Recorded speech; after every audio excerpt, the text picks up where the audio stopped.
Good morning, beautiful people. You're tuned into Ray's Breakfast, where we break down the stories that shape our nation.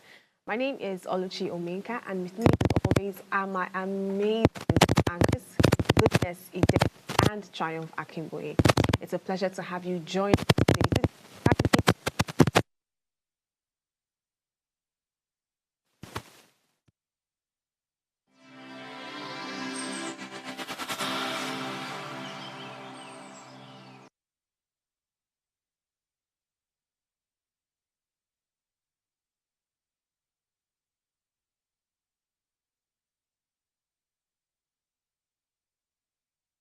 Tell us you're a Nigerian without saying a word. Energy security is one of the most pressing issues for many developing countries like Nigeria. And if there's going to be any meaningful progress, addressing our energy issues is non-negotiable. I need to see light for my house.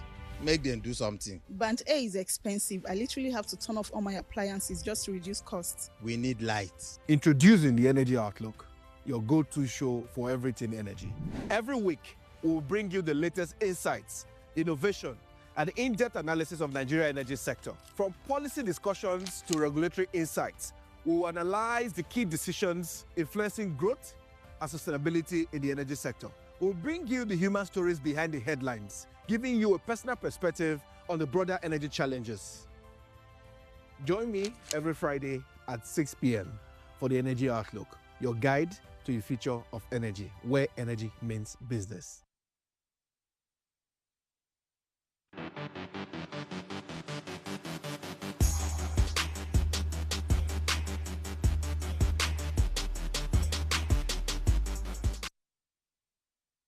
Apologies for the break in transmission. We're back and we're live. Today we're diving into a very hot and controversial issue, power and property. Wike's land face-off with the military.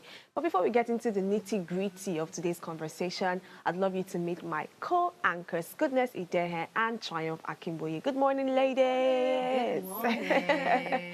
How are you doing? I'm doing well. I'm doing great. I'm still trying to, figure out my cough and kata, but I observed that a lot of people are in the same position. Yeah. So I think because of the weather, maybe we're leaving the season of rain, but there's still a lot of rain. Which is quite surprising think because that's I'm what is wondering why happening. we're still having heavy downpour in Lagos November. by this time.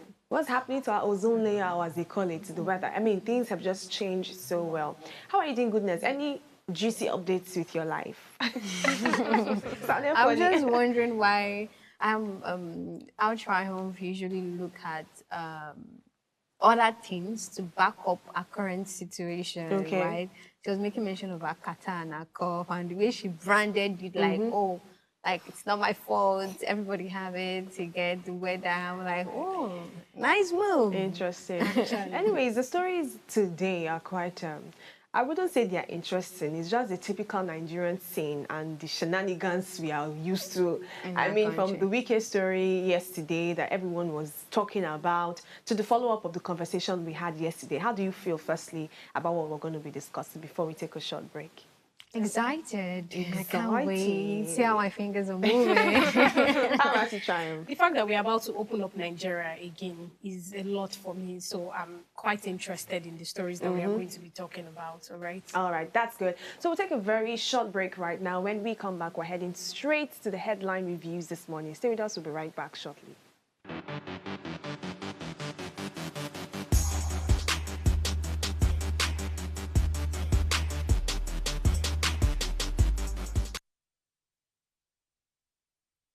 Welcome back, our dearest viewers. All right, it's time to dive into the papers making waves this morning, and we have exciting papers. Goodness will take the lead with her paper. All right, so now let's look at what the Punch have for us this morning. We have exciting stories, a lot of shutdowns, setbacks. So the first story above the masthead, it says PDP crisis deepens as Abuja court holds convention. And the story is on page 14. As well, we have Tinubu, Governors Sultan, Grace Editors Conference today. That's page 14 as well. And only 44% of social benefits reach poor Nigerians. And this is coming from the World Bank. And that's the reason, page 27. And just right beside the masthead, we have Nigeria's debt may hit 193 trillion naira, whooping money with new loans. That's the reason, page 27. There's a picture of Minister Edu right just beside that headline. And the Punch leads with House shuts down plenary amid tension over budgets. And a rider that says over 45 bills, reports stalled, reps grumble over inadequate funding during tense closed-door session. And we can see the play down of these even in other arms of, in other spheres in our country, coming down to the story that has regarding sports, which I'll be talking on later. World Cup playoffs, Eagles boycott training over bonuses. So I'm beginning to wonder, at the House of Assembly, we have shut down amid the tension over budgets. And now I'm coming to the sports aspect of our country. We also haven't shut down as the Eagles, the Super Eagles decided to boycott training over their bonuses. Also, we have a story beside that says tension as Wike soldiers clash over ex-naval chief's land. Stories in page 12. And lastly, NDLEA, US and UK unravel 338 billion naira global cocaine network.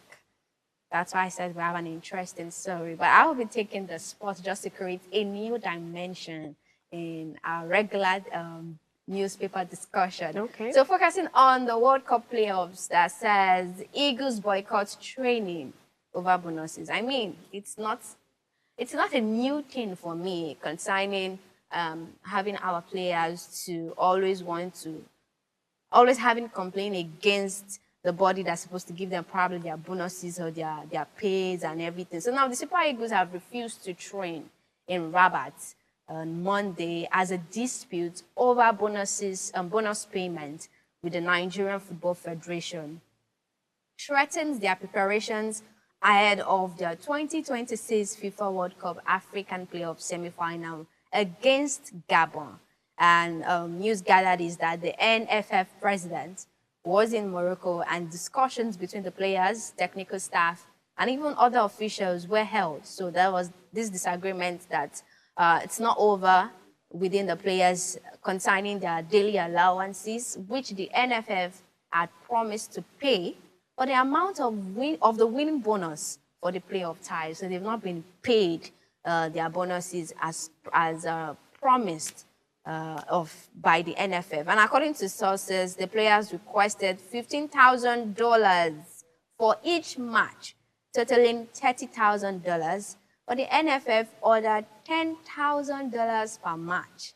And they insisted on that until a resolution was reached, training will remain suspended, and a boycott of the Gabon tie was a possibility.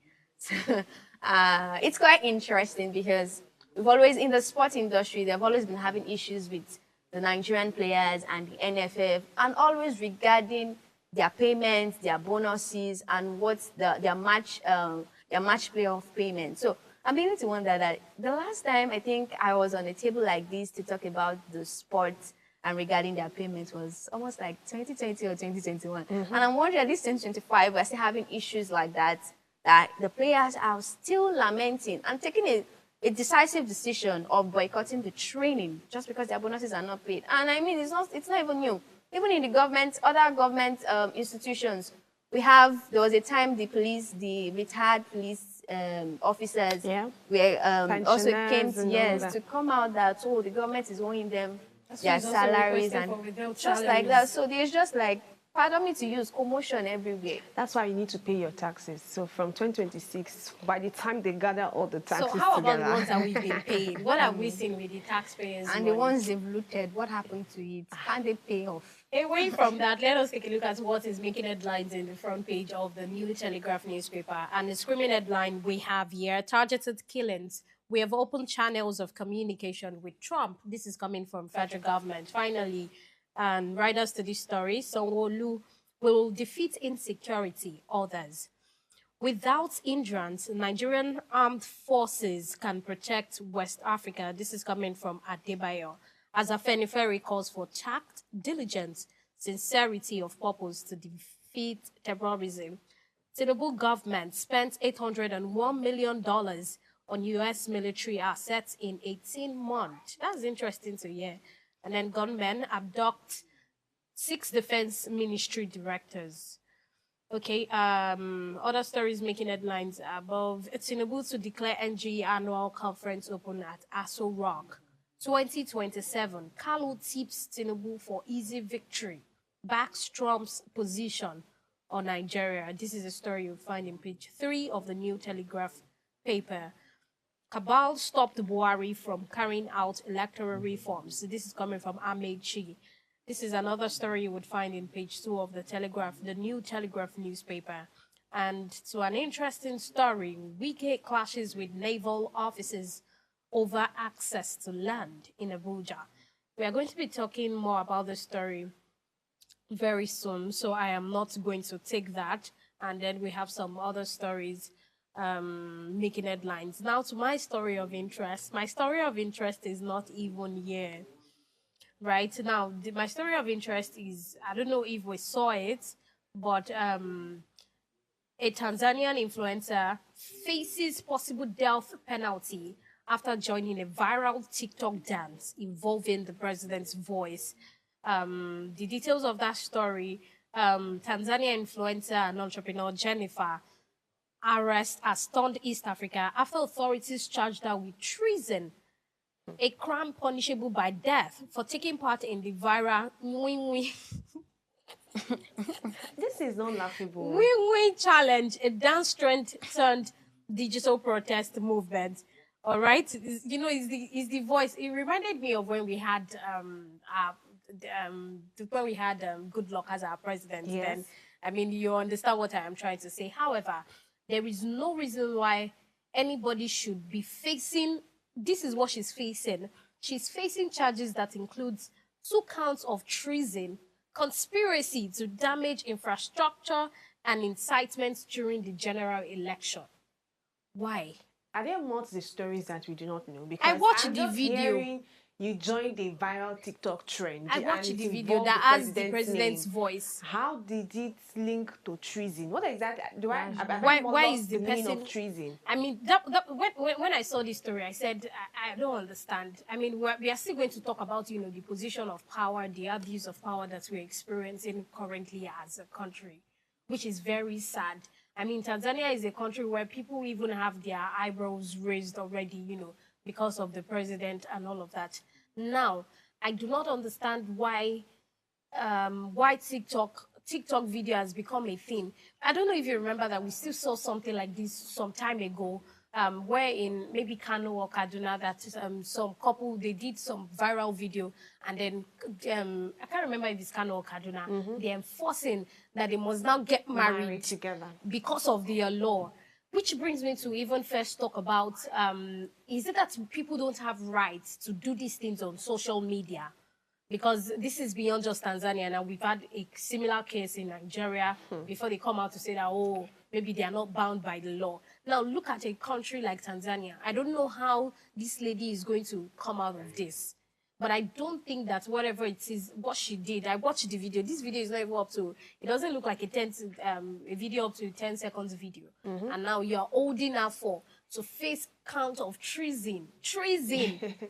Punishable by death. You know what this story just tells us? That a lot of things are very warped when it comes to the law, and we've permitted many things for too long. Well, it's not in our place to really talk much about what's happening in Tanzania, because I'm sure we do not have the full details of the story. Yes. But looking at it on surface level and trying to just take what the headline says, it makes no sense at all. I do not know what could be done to appeal, because we shouldn't have a life lost because some people do not know how to interpret the law, or, you know, have other punishable actions in that sense. Well, it's a very sad story. Let's move on from that into the Daily Trust, because we have a number of stories to cover today. Today is for story. The Daily Trust has the major headline saying, no going back on convention, and this is from PDP. why senators wanted to impeach Akpabio. Lawyers and CSO knock Wike over altercation with soldiers. Our hot topic for today. Stock market loses 4.6 trillion naira, and this is the highest in the past decade. 48 hours to World Cup playoff, Super Eagles boycotts training. That's a follow-up on Goodness story. 2 killed as Katsina communities protest over bandits attack. It's shocking that we always get to talk about the bandits attack day in, day out, week in, week out, month in, month out into years. And I'm waiting for that day where we have a total redemption. The last story here, a bit inconsequential in that sense, or maybe not so substantial in terms of the value, but it's still something to talk about. It says travelers spend hours on Lagos-Ibadan Expressway. If you know anybody, currently I follow this influencer. Her name is J Bombs. I don't know if you know Bumi George. You know, I mean, she's a lifestyle blogger and all of that. And I saw our story updates. That's how I was able to follow up the story. She said she had been on I said Third Mainland Bridge. I'm so used to this place. Lagos-Ibadan Expressway for 6 hours. I mean, no movement. And then she had to turn back. Because sometimes I'm like, maybe we do not really discuss the impact of traffic to individuals. I think being in traffic situation is one of the most uncomfortable activity. Like it's a depressing one. It's a depressing one. It wastes your time. It gives you anxiety. It makes you slower to attend to emergencies many times. And I'm even wondering how this got to be. So I tried to get details on the Daily Trust. It said commuters, motorists on Tuesday expressed frustration after being trapped in a gridlock along the Lagos-Ibadan expressway that reportedly lasted for more than 24 hours. And they learned that the traffic snarl, which began building up on Monday evening from the Shagamu interchange axis of the highway, extended towards Lagos-Ibadan expressway and the Abeokuta Kogbape Shiun Shagamu expressway by Tuesday morning. Anyways, we have not seen the real cause of this traffic. You know, that's the funny thing with traffic. You will get to the junction. What is causing it? It's always involved with these heavy-duty trucks, especially on that expressway. You don't even have the heavy duty. I mean, I was still talking about it that whenever it is I'm traveling and I have to travel by road from Lagos to Ilorin, all my traveling from Lagos to Ilorin since the start of this year has not been funny. I've been having to face like traffic, this particular Lagos-Ibadan. The last time was even terrible. The gridlock. It was just one way for both incoming. We were facing each other. Which is also dangerous as regards facing safety. Each other. That's how accident happens. Guess what? The ones coming don't know where to go to. The ones going, everybody was just facing each other like this. I was there throughout the day. I entered Ilorin in the night, maybe around 11, for something that you're supposed to get to Ilorin maybe in 5-6 hours. So it's just a whole lot. And you know, it's peak season at this period because many people will be traveling to their hometown. They're going through the east. You definitely have to go through all those areas to the south, to the east, anywhere you're going to. So I think at this point, safety is key and use your discretion, honestly, because that's the best advice I could give. Before we continue and go straight to the hot topic for today, we thought it wise to bring updates on our conversation from yesterday. Yesterday, we spoke about the bullying case that happened in Ogbomoso, where students reportedly... Gambling. Isn't that the same thing? Bullying and gambling. Gambling led to bullying. Where we have new updates on the story. So, you know, we came out here based on the sources that we got from the news that said that this young student reportedly, allegedly, as we always use, attacked their teacher. Now, the Oyo State Ministry of Education and the Nigerian Union of Teachers, Oyo State chapter, have dismissed that report, and I'll read the full detail. They've dismissed the report that a teacher was beaten to death by students in Ogbomoso. They described it as false and a complete misrepresentation of fact. According to a statement by the special advisor to the Oyo State Governor, Dr. Sulaiman Olariwaju, on Monday, the Commissioner for Education, Science and Technology, Olusegun Olayiwola, Oyo State NUT Chairman, Raji Oladimeji, and the principal of the high school in Ogbomoso, Mr. Ajayi Adeyinka, they spoke separately on Monday, providing detailed accounts of the incident. They clarified that the claim that the late teacher, Mr. Adegoke Abiodun, was beaten to death by students is unfounded. The incident in which he confronted 4 students gambling on school premises occurred May 28, 2025, while the teacher passed away 4th of November 2025. So we can see the gap from May to November. I said the Oyo State government and the education community commiserate with the family of the deceased, praying for the repose of his soul. All right, I'm trying to get, okay, this is the nitty-gritty of that story. It says, though it is true that the late Mr. Adegoke apprehended 4 students gambling, he dislocated his arm while trying to reprimand one of them, not because of an attack by the student. He added that the teacher initially sought treatment from a local bone therapist and a private hospital, but was later diagnosed with stage 4 bone marrow cancer. This update gives the story a different face entirely, because yesterday we're looking at the import, the implication of having certain activities among students and the resultant effects, which was gambling into bullying into death.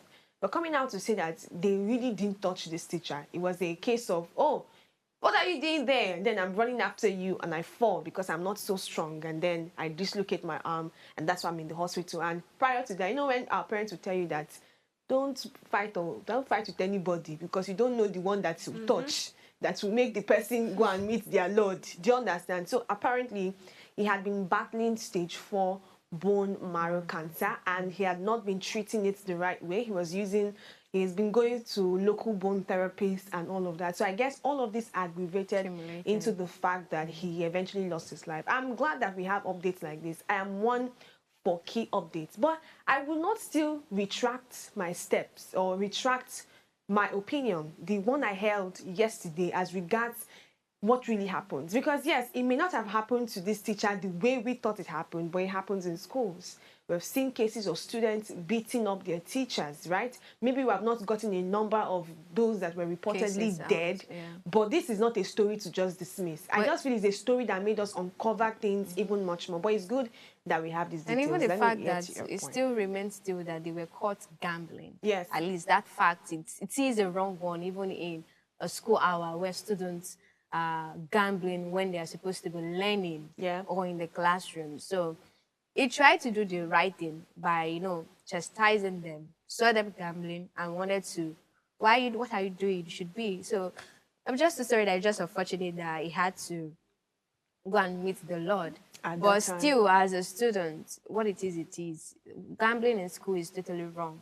You're not going to school to go and gamble. And like just the conversations we have, reasons why some students, especially high school students, involve in gambling. It could be as a result of not a proper training from the home, and even the society could also contribute to it. I mean, Cham said a whole lot about some other states that had so much of those activities well in the open space. So the wrong is still the wrong. Gambling is still wrong. And they were caught being indulging in gambling during school hours. Yeah, absolutely. I mean, if you would ask me, when I saw this story, this particular follow-up story, I was like, is it true? Because just the same way this story came out looking very true, then another follow-up report is coming out looking very true.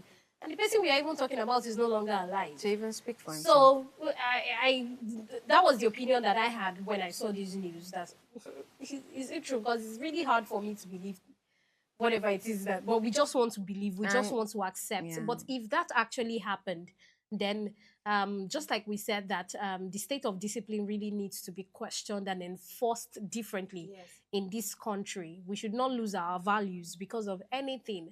But I am glad that they even accepted that the case of they actually reprimanded them. And if you are saying that, in how many instances have you seen that a teacher is trying to reprimand someone and dislocate his arm? Just like that. So that is why resistance in that sense. That is why, you know, it's something must have happened. It might not have happened the way the situation played out yesterday in the news, the way they presented it. But I believe that something must have happened. Because we have seen these things happen, even in the slightest things, you know, among everybody. So I just think that we should still enforce the state of discipline. And we should still investigate this story. Because I really say this, that I've seen it many times happen where people try to cover up story. I'm not saying what they've come out to say is not true, but there's always that intention to want to present your school in the right light, even when you know that something bad has gone. Is this PR move everybody does? Everybody has this PR move to protect the image. So it's okay that things could have gone wrong in the sense of trying to pass out the information, but let us still investigate this story. Let us speak to, interview as many people as possible, eyewitnesses, people that were present there, and let's get to the root of this. In fact, let's even have independent people investigate the story, not people that have biases. Because if it's the teacher and the principal coming out to say things, of course, they want to say things in favor of the school. And allegedly, they will even want to protect the students. Because look at the gap from May to November. Is that how terrible, terrible, cold-hearted people are, that you're going to just cook up? Of course, we know that people cook up stories, but that story was just a whole lot for us to just say that because a follow-up story came out, then what we saw was invalid. Yeah, and it also brings us to ask, how do we really trust the stories that make the news at this point? Because the way we all saw this story yesterday, the way the news outlets and different people brought it out, I'm like, what exactly is now true? It makes me even question everything that we get to see. So I'm wondering, how do we really verify information? And that's one question I've always asked, and I've never gotten an answer to. Because we get information from different sources, people put their biases, naysayers, whistleblowers, everybody giving different perspectives to this story. And sometimes you're wondering if you're really getting the real truth to all of this story. So the different angles to note is that there is still a very pending case of bullying, of gambling prevalent in schools. There's the case of trying to hide the truth as well, PR moves. There's also the case of always looking out to verify information, all from someone's death. At the end of the day, be safe, right? At the end of the day, let everyone be safe. So we'll take a short break, and when we come back, we'll go in straight to talk about the controversial issue that we have titled Power and Property. Wike's land face-off with the military. You do not want to miss this one. Stay with us, we'll be right back.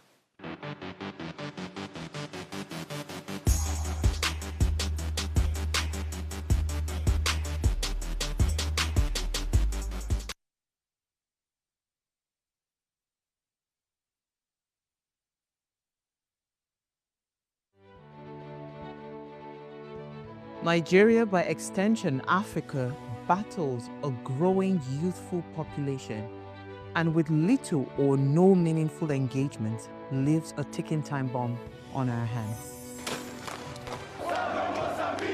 We are a blessed continent with great wealth, both in people and material. Our focus on ways remains driving conversations that affects us all.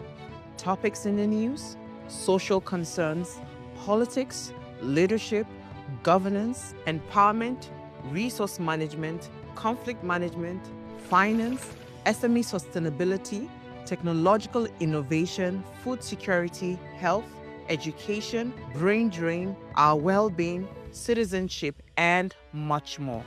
Our goal is to continuously drive these conversations, keep them burning at the table to effect a positive change both for our nation and continent.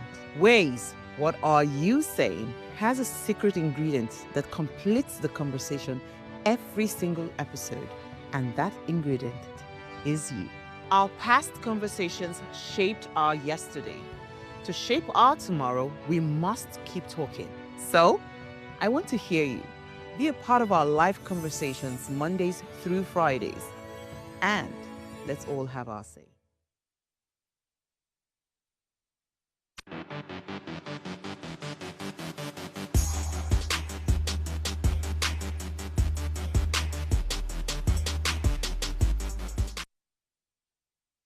That's an officer. Nobody does that. We did not carry anybody. The man took this around. We will not allow because he was chief of the and then you to carry land. Sir, everything was acquired legally. Will you stop sir, that? You get Will you stop that? Sir, I'm an officer. I have integrity. Shut up, your mouth, put us. Sir, I will not shut up. Will you get out? Sir, I won't shut up. Sir, I was in school. You're not in school. Sir, you can't shut Will me you keep quiet? You Get me a big food.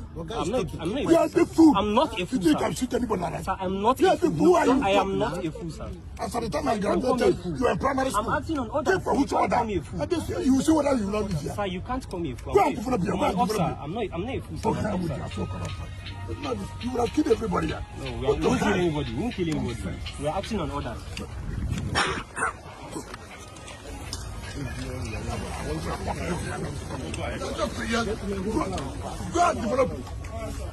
Go and develop here. Let me see you. Regular officer, you won't come and complain. We are going to get out.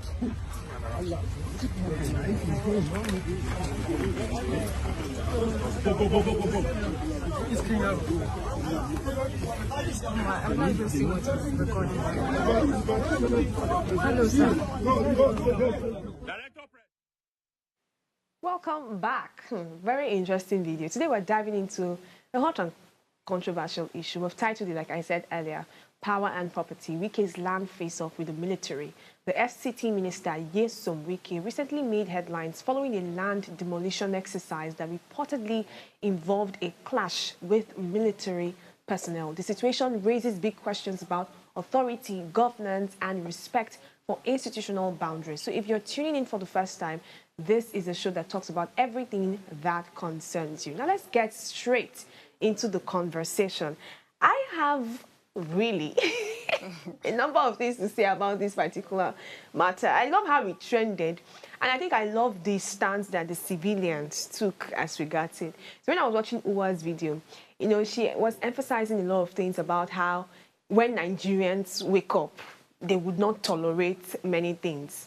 You know how when some things are pinching us, and then we now see a reason to now flip up and say exactly how we should be acting. Do you get it? When, you know, when something doesn't go well, and then the frontliner comes out to, let's show you how things are to be done. So I think from this whole story, the first thing I got from it was the civilians' reaction to the story. So it was more like a power play, and a power play that didn't seem coordinated. There was no coordination, there was no orderliness. It was just very confusing.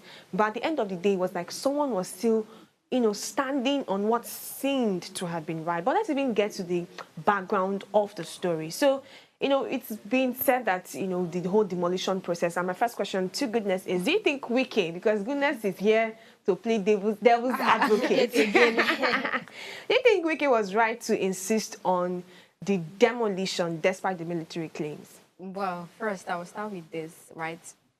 Wike is a minister, an FCT minister. Before he even became a minister, he was once Minister of Education during Jonathan's regime, before he became the governor of Rivers State, and now moving to FCT. And remember that the FCT, we don't have a governor. So Wike was not elected by the people, right? He was appointed by the president to become a minister of FCT.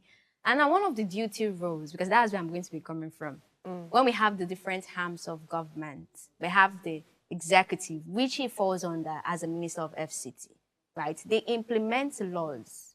They formulate laws. They don't carry out the law. While we have the legislative, that's the senators who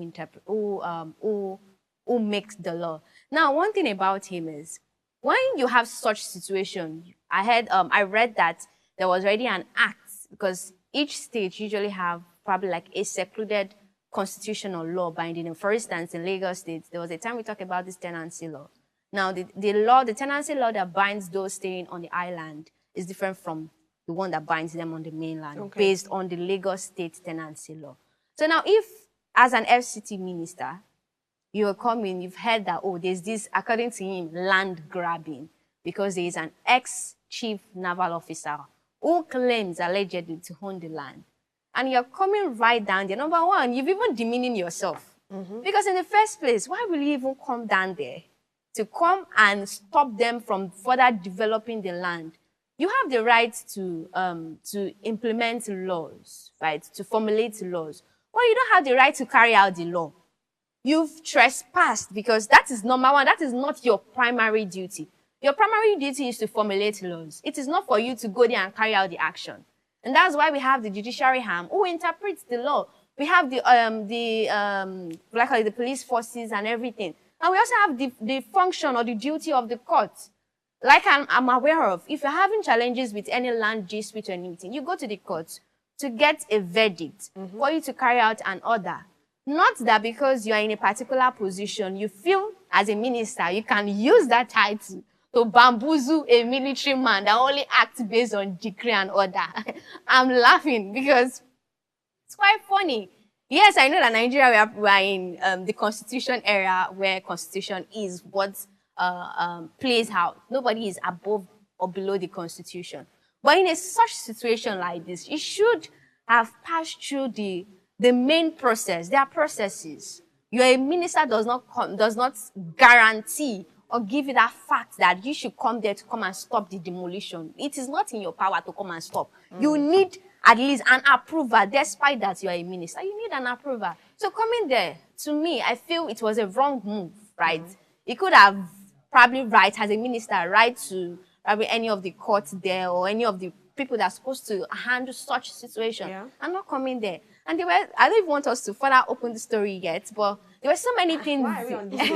No, we are gradually getting to the climax or the peak of the conversation of this story. Thank you for giving us the background. I will come to Triumph in a bit, but I want to give our viewers much context to what we're discussing. Let's break down what really happened. So reports suggest that the FCT administration moved to demolish structures allegedly sitting on government land. However, some of those properties were said to belong to or be occupied by the Nigerian army, and the army resisted, claiming the land was legally allocated to them years ago. Wike, on the other hand, insists that no one, not even the military, is above the law. So it's almost symbolic. A former governor known for his bold governance style now facing off the country's most powerful security institution. And that's why this has sparked a broader discussion. How should disputes be resolved? Is it through political might or through proper legal and institutional processes? So I wanted us to have that background before we continue the conversation. So my own question to Triumph would be about how uncoordinated this actually came out to be. So, you know, you've mentioned that Wike was not in his rights, in his rights, right? Yeah, he formulated the law, right? But it was not in his right to just insist at that point. Stop them from exactly. But look at the whole coordination, because this is giving civilian and military authorities at this point. So what do you think about how it played out? Because yes, the military have their rights and what binds them, the civilians as well, and the common man in that sense. Do you understand? So it's almost like in both rights, we are insisting on something, because he will come to you and tell you constitutionally as well, this is supposed to be ours. So I'm wondering why there is a lack of coordination. Now, one thing that came to my mind is this is something that our FCT minister could have fought and could have even fought, you know, in a better way, you know, in his sight from his house, from wherever he was sitting down. But it also helps me to also imagine what kind of land are we talking about that made the FCT minister to come all the way out to be talking to be, you know, I was watching the video. My question is, this land that we are talking about, who owns it? Who was in charge of it before? According to the report that I had, the naval chief, I did not confirm, so I don't want to mention the particular name that I saw that popped up as the name of the chief of the naval army, you know, that owns the land. And these people are insisting that they have the land documents. But let's not forget that when we talk about this land issue, you would see that a lot of people are always complaining. We've seen this Woroshoki people. Yes, it's still ongoing. It's still ongoing. We always have it back and forth from one state to another, you know, land disputes. Federal government coming out to say at any point in time that they've now changed the law. Now, this land does not belong to you. It belongs to the government. Which questions... do we really even have anything? Are you trying to say that everything belongs to the government?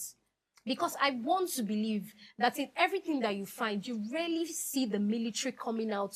You know, you rarely see... There are some fights that you don't find when it comes to the military. There are some things they don't interact with. So when we see things like this happening, the fact that the FCT minister couldn't sit at home to give the orders, that he had to be there. Question is, who are we facing? We know who we are facing. This is the Navy. That means they already know that this new law that they are giving, because don't tell me that maybe from the beginning, maybe the chief of the naval staff did not have the documents. Even if he did not have the documents, we have seen things that we see it always. This land belongs to me, and the government said that no, now we want to do something on this land, and then there is nothing I can do about it. Now they are finally facing somebody that will say that there is something I can do about it. So the lack of coordination of the FCT minister is helping me to think about who is the person we are dealing with. Because whatever cannot make the whole FCT minister... Have you seen the governor come out? This Oworoshoki, he is coming out himself that all the people that are living there, you must... Because whatever would have made the FCT minister come out, I tried to look at the location of this land and all of that. That means it is very serious. And that also means that what they want to use that land to do, There's gold in there is the land. something to look into. What do you people want to use this particular place to do? If you get it, what do you want to use it to do? Because what are you going to get from it? How much are you going to get from it? Because it is beyond... Military personnel will not take any nonsense from military personnel, it is beyond just... What are they going to get from it? If this particular navy, the chief of the naval staff, naval army, if he vacates the place, if he leaves them, what do they want to do to this land? Because I'm interested in the fact that the FCT minister could not give the order, or maybe he has been giving the order, look, they are not listening, and then he had to show up himself and getting into this kind of thing that looks like a whole mess. A really big mess. You know, one thing that is really messy with this whole story and how it played out, because I understand you guys are bringing the details as regards the land, what is the land meant for, who owns the land, why are you interested in the land. But let's also look at the power play, because what Nigerians were really excited, because I did check comments, I did check Twitter, they were excited about that soldier man that did not budge.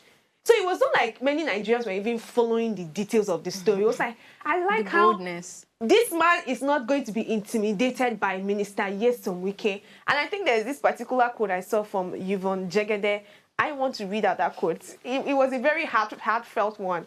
Okay, I think it's the comments I saw there just saw, thank you for restoring. It said the face of a new Nigeria. That's to the soldier man that, you know, was not intimidated. Thank you for restoring my faith. You see how it goes deeper than just land for Nigerians. Thank you for giving us hope as a nation. Thank you for letting us know that all hope is not lost. I salute you, sir. He's a three-star general, he's a commissioner, so he's also in, at least in some level of high ranking. Okay. Yeah. So do we give like a pass mark to the way he handled the issue? I'm referring to the soldier man and how he was combative with the minister.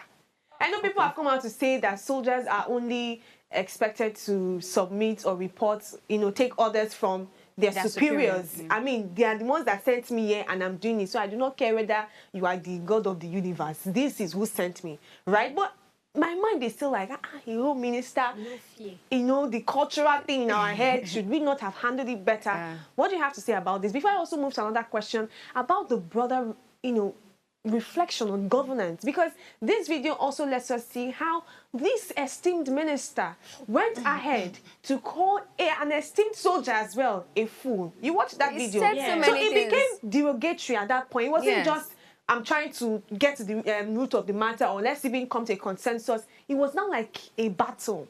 So what do you think? How does this reflect on governance itself? First, I want to commend that soldier. Throughout the heated argument, he never made any derogatory words towards the minister, where we have the minister calling him several names, even telling him that when I was in school, you were still in primary school, who are you, all those kind of words, right?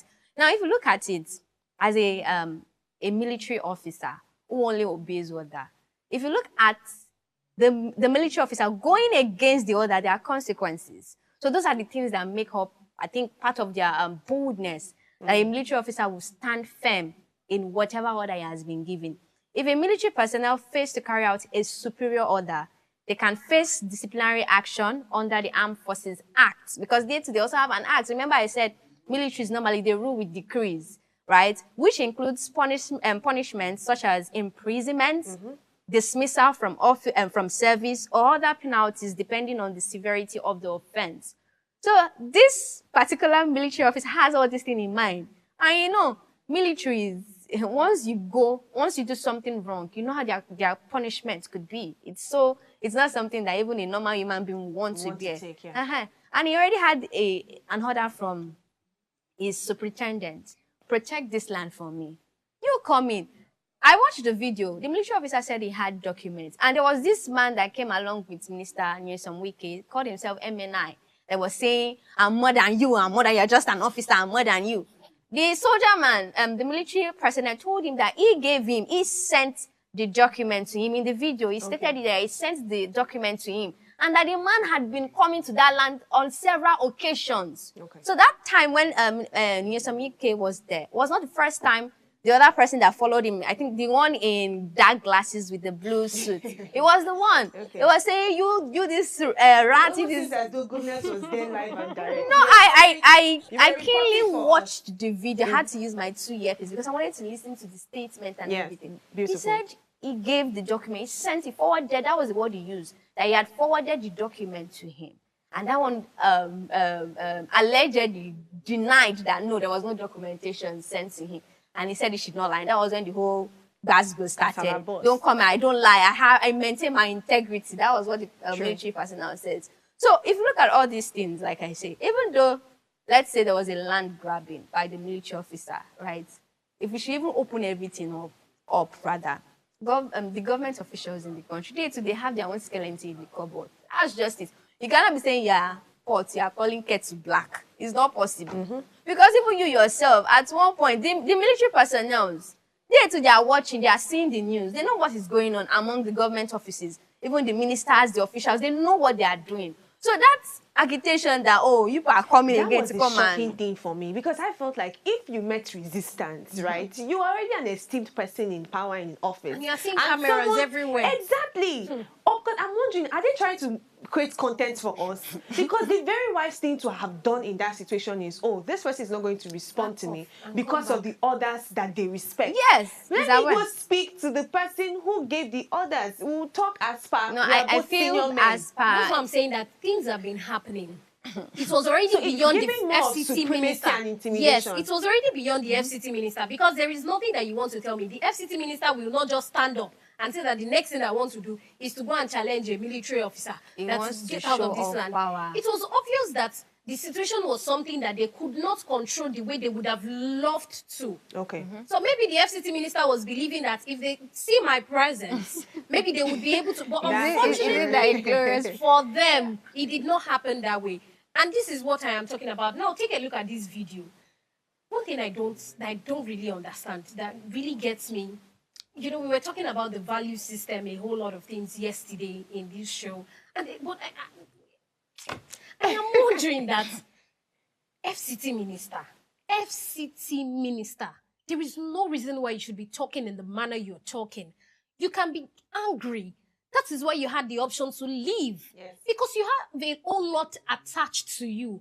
FCT minister, you are representing the Federal Capital Territory, the voices of the people, Nigerians, citizens. These things are important. I don't understand. You know, they say when you get angry, that you don't say certain things in some places because you understand that you are key. You are key to these things. So I can't get angry at this point. I cannot, even though I'm angry, I cannot say certain things because of where I am.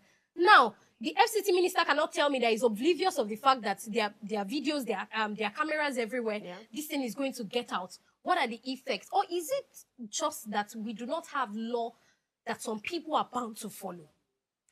Also, even adding to what you're even saying, there's a statement that usually it's being said by Max Weber that says, power corrupts, absolute power corrupts absolutely. Now, I think in that situation, there was even a display and a downplay of power. When we have different uses of power. You have power where if you have wealth, you have power, if you have authority. Now, aside even looking at this some wicked thing, I think what also aggravated that almost caused a fight, which seems to be, that was looking like was, if you know that one of the intention of him coming there, from the way I observed things, was that he wanted to show his office as a minister of FCT. Everybody will bow. You mean, you're a small boy. Now, if you even look at others that followed him down to the place, they wanted to exercise power, but there was one powerful person there. And what even made the main minister, that's the 3-star general, to even get more angry that his other soldier men wanted to fight was because there was these police people that followed our dear minister and some wicked. That one was telling me, shut up there. And yes, and I like the response that the 3-star general gave him. He said, "You are my junior." That's what he told me. I love that statement. You are my junior. I'm a 3-star general. When I'm talking, I'm not supposed to be talking. But why? When there's this swelling up of power, a little stooge who also wants to, bask in that glory that I have somebody that have power there. I mean, there are authorities binding these. And you yourself as a minister, For you to be a minister, you know the law, you know everything, you know the constitution, you know how things are being done. You know the proper routes you should pass through for you to exact your laws. So you are not meant to be there in the first place. You are the one that... Our dear minister, as I've been saying, has exposed so many things about how he handles power.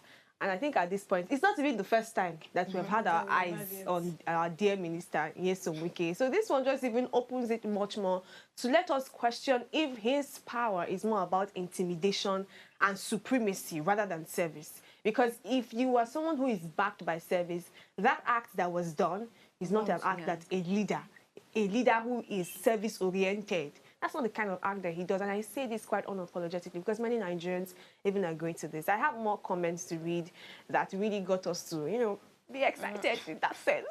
This is from Tuku Buratai. It says the event of November 11 involving the Minister of the Federal Capital Territory demand an immediate and serious response. His public disparagement of a ununiformed officer of the Nigerian Armed Forces transcend mere misconduct. It represents a palpable threat to national security and institutional integrity. A minister's verbal assault on a military officer in uniform is an act of profound indiscipline that strikes at the core of our nation's command and control structure. It says it deliberately undermines the chain of command, disrespects the authority of the commander-in-chief, and grievously wounds the morale of every individual who serves under the Nigerian flag. Such actions erode the very foundation of discipline upon which our national security apparatus stands. And this cannot be dismissed as political theater. It is a reckless endangerment of national order. I'm going to stop here, but I like how this person wrapped it up because this is theater for some Nigerians. But if we really go deep to ask questions, this is violation of rights, violation of our dearest uniformed men that I know are upholding the Nigerian flag, and you know this shouldn't be heard of, honestly. And at this point, what we should see, just like we got a follow-up to the Ogbomosho story, let's get conversations between the people who are really in charge, right? You had your face-off with the soldier because you wanted to intimidate. Let's now have conversations, roundtable meeting. But I don't want to hear any follow-up as regards that intimidation. No, not the intimidation. I mean, the people who are now in charge. Let them talk and let Nigerians know that, oh, this issue has been sorted. Let us know what is going on. Documents, because if Wike is claiming that land belongs to the government, then there should be proof. If you are telling somebody to prove, you should prove that government owns the land. Even if there is documents, have we not seen it? That even if there is documents, governments will always come and say that because they are the law, they say they are the law. This is giving me a fight between government and government. Because when we talk military too, it's not the Nigerian flag. That's why it feels like it's out of hand. It's so funny. That's why it feels like it's out of hand. That's okay. Military is still, and I think still government. The person that is putting leg on that land, the ex-chief naval officer, be like say the power. If you shake and they know he's to come and they know he's to shout. That's why he had to leave his office and come down to that place. And you did not even find the person there. We have to really close at this point. And at the heart of this issue, it's not just about land, it's about power, accountability, and the principles that hold a nation together. When public institutions compete instead of collaborate, governance loses its meaning and the people lose their trust. True leadership isn't about who can shout the loudest or wield the most influence. It's about who can uphold the law even when it's inconvenient. This face-off between the FCT minister and the military reminds us that power without restraint breeds chaos, and authority without justice weakens democracy. As citizens, we must demand not just action, but order, not just leadership, but lawful leadership, because in the end, Nigeria doesn't need another power struggle. It needs institutions that work together for the people that serve. And I'll end on this quote that says, when two elephants fight, it's the grasses that suffers. Thank you for such an insightful conversation. We'll catch you again tomorrow, same time, same station, same girls, same pretty girls. Have a great day.